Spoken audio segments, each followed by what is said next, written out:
Assalamualaikum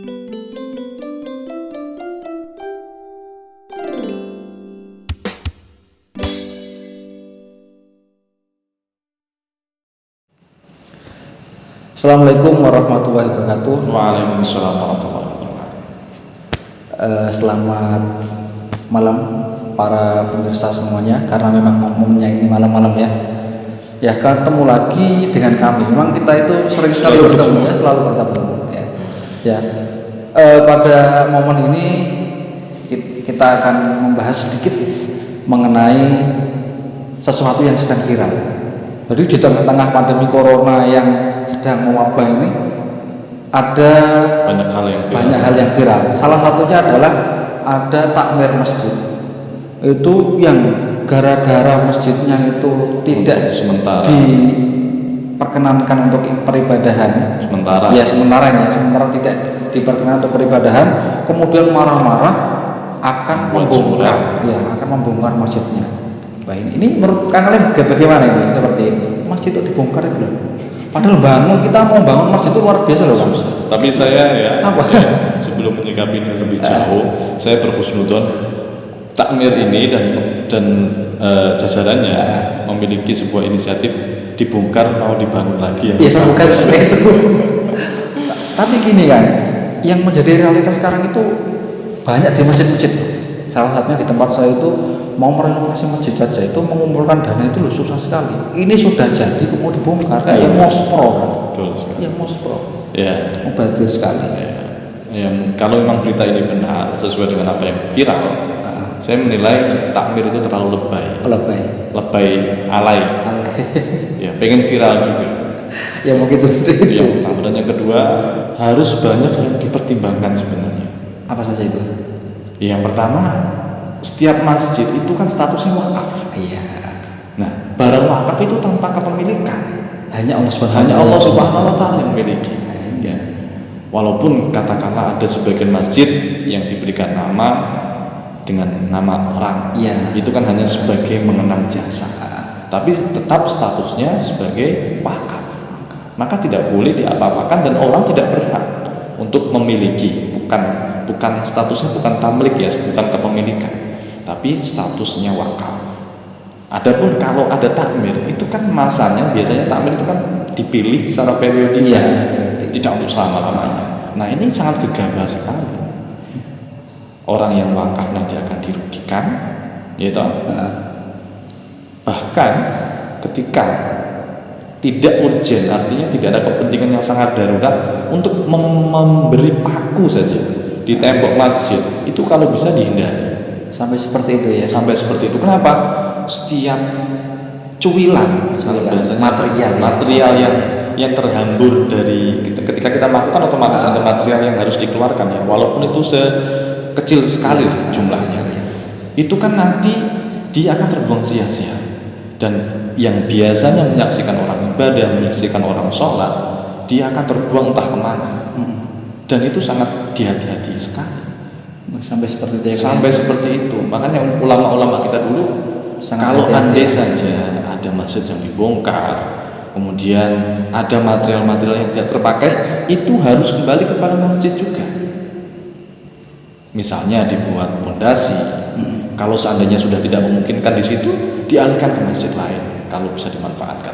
Jangan sampai barang masjid ini untuk hal yang tidak semestinya. Artinya misalnya ada sebuah kayu yang dulu menyaksikan orang sholat di dalam masjid, kemudian kayu ini dibongkar dan diambil alih orang, terus kemudian dijadikan kayu bakar, bisa kemudian dijadikan kandang ayam, kan lucu.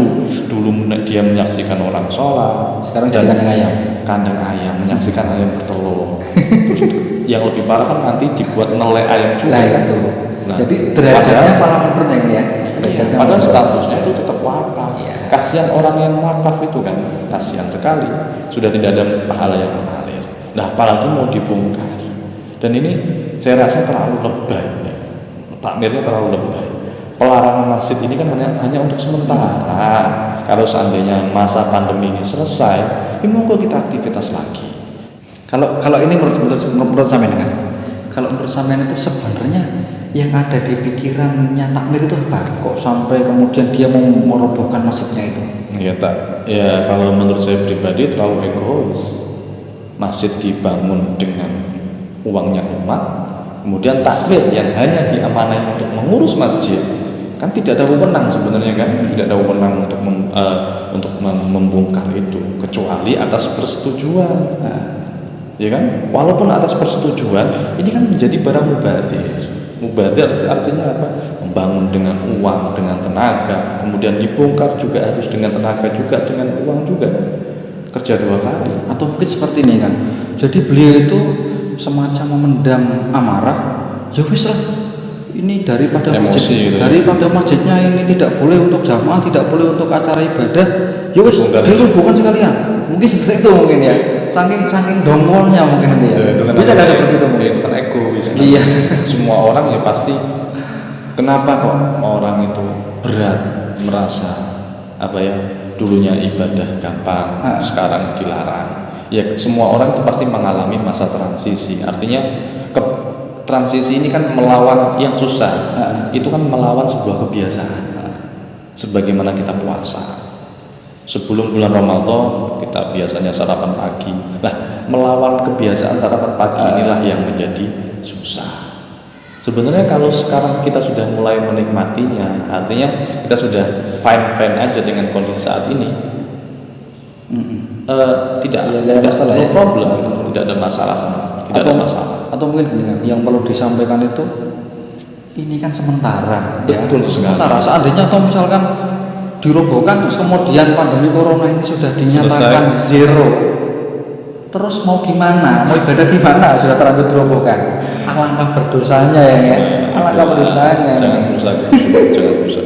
Ya, jadi mungkin di momen-momen seperti ini, ketika kita menyikapi sesuatu itu harus betul-betul ya dipikir matang-matang ya. Bahkan kita berstatement saja ini harus dipikir matang-matang. Mungkin beliau itu niatannya ya bagus sekali. Ya udah, daripada nggak digunakan untuk robohkan sekalian, mungkin seperti itu niatannya ya. Niatannya untuk menggugah semangat loh kan, tujuannya seperti itu. Iya bagus, tujuannya kan bagus. Kalau orang-orang itu kan seperti ini, kalau kamu nggak mau sekolah, yaudah nggak usah sekolah, tak kawinkan sekalian. Orang tua seperti itu kan. Dan mungkin itu seperti itu tujuannya, supaya kita itu yang awalnya itu tidak ada keinginan ke masjid jadi mau ke masjid. Nah, tapi kalau dirobohkan kan tergantung masa. Iya. Semua kan melihat kondisi dan situasi saat ini. Kalau seandainya untuk saat ini situasi sudah aman terkendali, maka tidak menjadi masalah. Ya. Tidak menjadi masalah. Ya untuk saat ini memang banyak orang yang harus mengerti. Jangan egois mementingkan sebuah ego pribadi, kemungkinan kemudian mengorbankan banyak orang. Padahal kan kalau ini menurut gambaran saya kan ya, kira-kira ini ya, orang mengejar ingin mendekatkan diri kepada Allah, tapi di sisi lain dia di situ istilahnya merugikan pihak lain. Misalkan seperti ini, ketika dia berkekeh, ayolah pokoknya di masjid kita harus ada jamaah. Terus kemudian ternyata gara-gara dia menyelenggarakan jamaah itu, efeknya itu di situ terjadi penularan. Itu kira-kira bagaimana? Di sisi lain memerdekakan diri kepada Allah, di sisi lain ternyata dia merugikan orang lain. Dosa itu ya. Berarti terkadang kita memerdekakan diri kepada Allah itu berarti harus melihat sisi lain juga ya. Tidak bisa juga kita seperti itu. Karena hifdzun nafsi, menjaga keselamatan manusia itu kan lebih diutamakan. Kalau istilahnya memerdekakan diri kepada Allah itu kan tidak hanya di masjid juga, di rumah. Walaupun memang lebih aktualnya di masjid. Tapi untuk saat ini ya mungkin uzlah penting ya. Uzlah itu penting sekali. Kenapa kita tidak belajar? Artinya merenung, memperbanyak tafakur kepada Allah dan memperbanyak waktu dengan keluarga kan lebih baik ya. Apalagi yang orang tua sudah punya anak, ini momen-momen yang luar biasa ini untuk menjalin sebuah ikatan. Ya mungkin pada sebelum pandemi corona ini tidak pernah bertemu anaknya, berangkat pagi pulang malam, berangkat pagi pulang malam. Sekarang kan hampir 24 jam ini bisa dengan anak terus. Ini seharusnya harus betul-betul dimanfaatkan. Karena kemarin itu jadi banyak orang tua itu curhat itu ternyata ketika anak itu di rumah itu malah orang tua itu pusing. Wes mending kamu sekolah aja, ya kamu sekolah aja. Ternyata jadi guru itu susah ternyata. Ya mungkin seperti ini harus kita ambil sisi positifnya.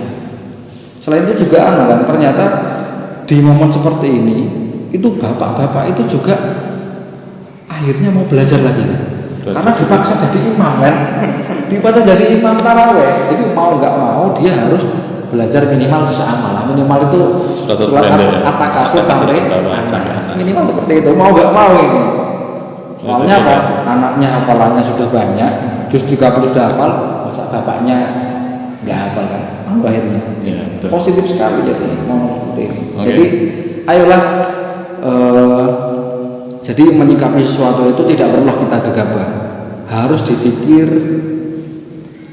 istilahnya efeknya lain, efek kita terhadap orang lain nanti bagaimana ketika kita seperti nanti orang lain itu dirugikan atau tidak. Meskipun tujuan kita itu untuk mendekatkan diri kepada Allah, tapi kita juga tidak boleh mengesampingkan keselamatan orang lain.